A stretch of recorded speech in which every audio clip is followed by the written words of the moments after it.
Shalom saudara yang terkasih dalam nama Tuhan Yesus.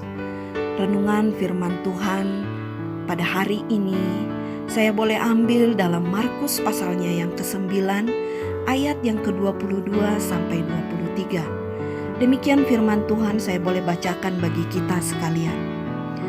Dan seringkali roh itu menyeretnya ke dalam api ataupun ke dalam air untuk membinasakannya. Sebab itu, jika engkau dapat berbuat sesuatu, tolonglah kami dan kasihanilah kami. Jawab Yesus, katamu, jika engkau dapat, tidak ada yang mustahil bagi orang yang percaya.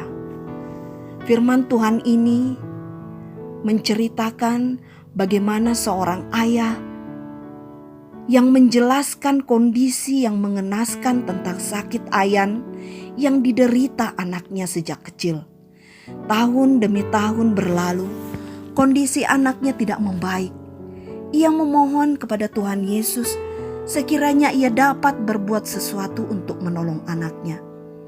Yesus berkata, katamu jika engkau dapat, tidak ada yang mustahil bagi orang yang percaya. Pernyataan Yesus ini bagaikan sebuah belati yang membelah isi hatinya, sehingga dikatakan bahwa ia berteriak, "Aku percaya, tolonglah aku yang tidak percaya ini." Situasi berbalik arah. Dari jeritan tangis, memohonkan pertolongan untuk anaknya, kepada sebuah jeritan hatinya yang memerlukan jamahan Tuhan. Bertahun-tahun ia hidup dalam sebuah hati yang terpenjara, dalam kepedihan ketika kondisi anaknya tidak pernah membaik.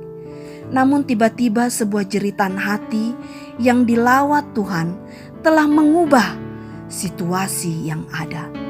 Saudara yang terkasih, seringkali kita berbuat kesalahan yang sama, di mana kita mencoba menarik perhatian Tuhan kepada masalah kita, sehingga jeritan doa kita hanya berisikan keluhan dan mengasihi diri kita.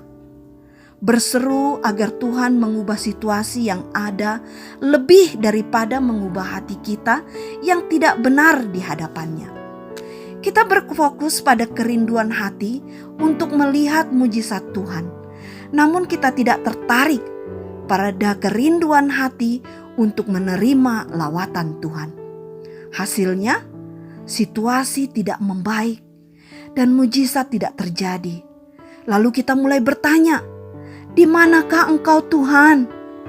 Namun, Tuhan Yesus mengajarkan sebuah kebenaran. Sebelum aku mengubah keadaanmu, aku perlu mereparasi keadaan hatimu. Artinya, kondisi kebenaran hati kita di hadapan Tuhan memegang peranan penting untuk sebuah doa yang terjawab.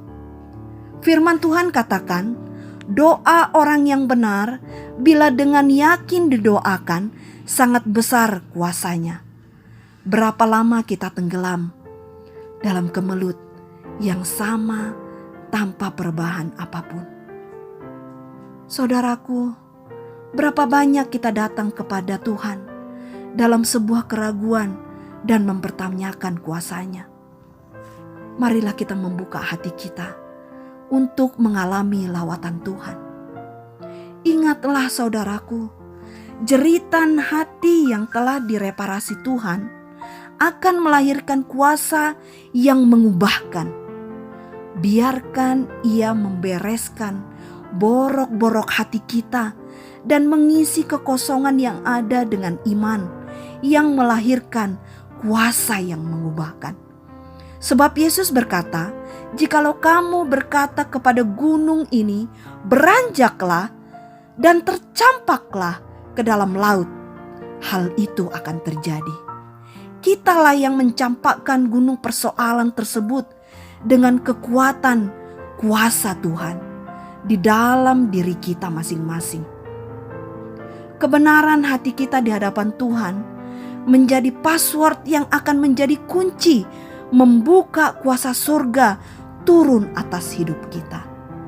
Saudaraku yang terkasih, biarkan Tuhan melihat jauh ke dalam hati kita dan membelah setiap sudut hati kita, serta mereparasi setiap ketidakbenaran kita di hadapan Tuhan, sehingga kuasa Tuhan tidak terlumpuhkan di dalam kita.